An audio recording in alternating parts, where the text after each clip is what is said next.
Now that we're comfortable working with sound, we're going to change tack slightly to prepare for the last app that we're going to make in this section, which is going to be a basic phrases app.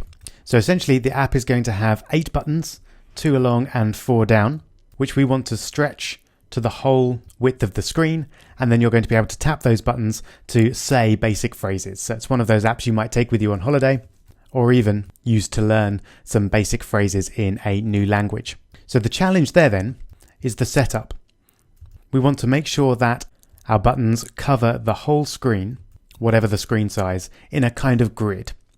And indeed there is a layout in Android particularly or specifically designed for this. And that's what we're going to investigate in this video. So it's called Grid Layout.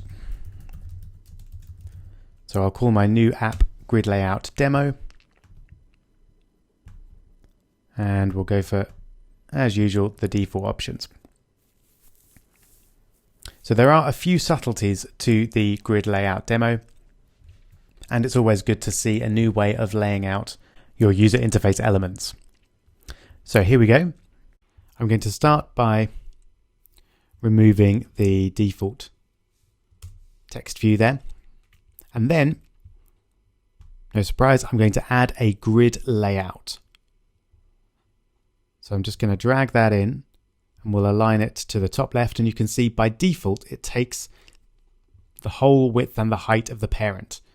So we could change that here if that's what we wanted, but actually that's exactly what we want. We want the grid layout to stretch to the edges of the screen, minus the menu bar at the top, of course. So while we're spending a bit more time looking at layout, it's always good to compare what we've just added to the text XML version of that, as we've seen before. So this is our grid layout code that has just been added to our app by dragging that in. So it's very simple. We just use grid layout to define a grid layout, and then we've set the width and height to match the parent, and then align to the top and the start. We could actually do without those lines because they will happen by default anyway if we match the parent. There we go. So let's add a button to this grid layout and see how it does, or see how it behaves. So I'm just going to drag it in like that into our grid layout. And you can see this time we start getting these boxes appearing. So this tells us where this item is in terms of the grid. So if I add another one,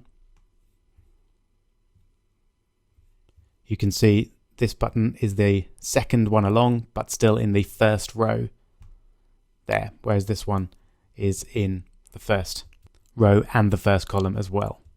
So what we want is to have as many buttons as we like. In this case, it's going to be 8, but we want them to stretch to the whole width of the screen and the height of the screen as well. So the easiest way to do that is to go to the XML. And for each of our buttons, we're going to specify a few different things. So first of all, we're going to specify where they are in the grid layout. So this first one's going to be the top left. So this is going to be layout column. There it is. It's going to be 0.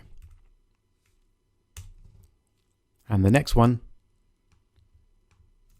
you won't be surprised to hear, is going to be layout row.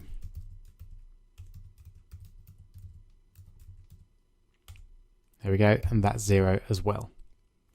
So that hasn't changed anything. It's just specified which button this is. And the next thing we're going to specify is the gravity. We talked about gravity before, but this time we want to use it to fill. And this will fill both horizontally and vertically the space that it's in.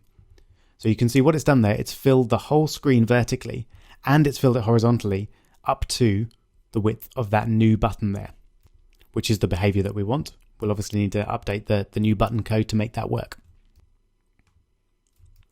There's a couple of extras I'm going to add that's worth bearing in mind, and that is the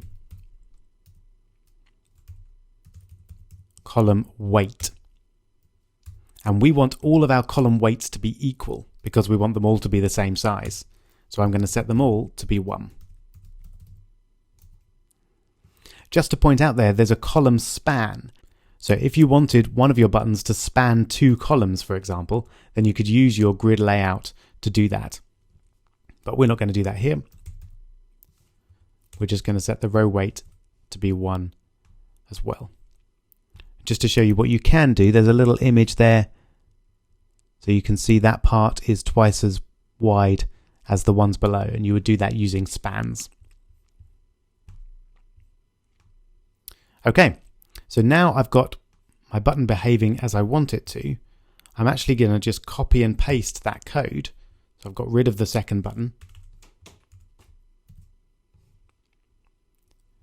That's going to give me a problem with IDs, so I'll just update the IDs temporarily, and we've got this one's going to be column 1 and row 0.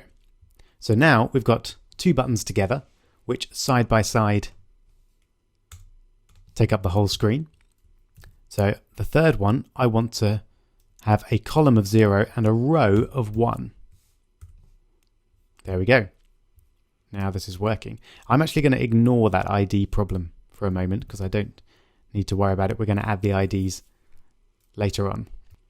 But now I'm just going to update that so it's column 1 and row 1. There we go. So that's how you would get 4 buttons. Or these don't have to be buttons, they could be images, could be anything you like. But that's how you would get 4 equally spaced boxes. So now I'm just going to add 4 more.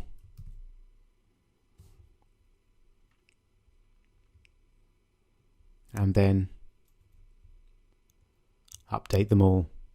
So there we go. So this one's going to have a row of 2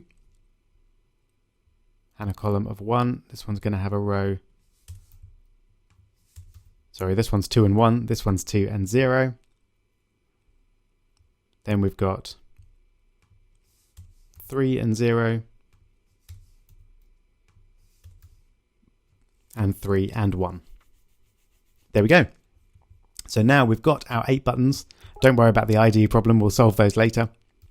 But they fill the screen very nicely, and they will do that regardless of the screen size of the device that's being used.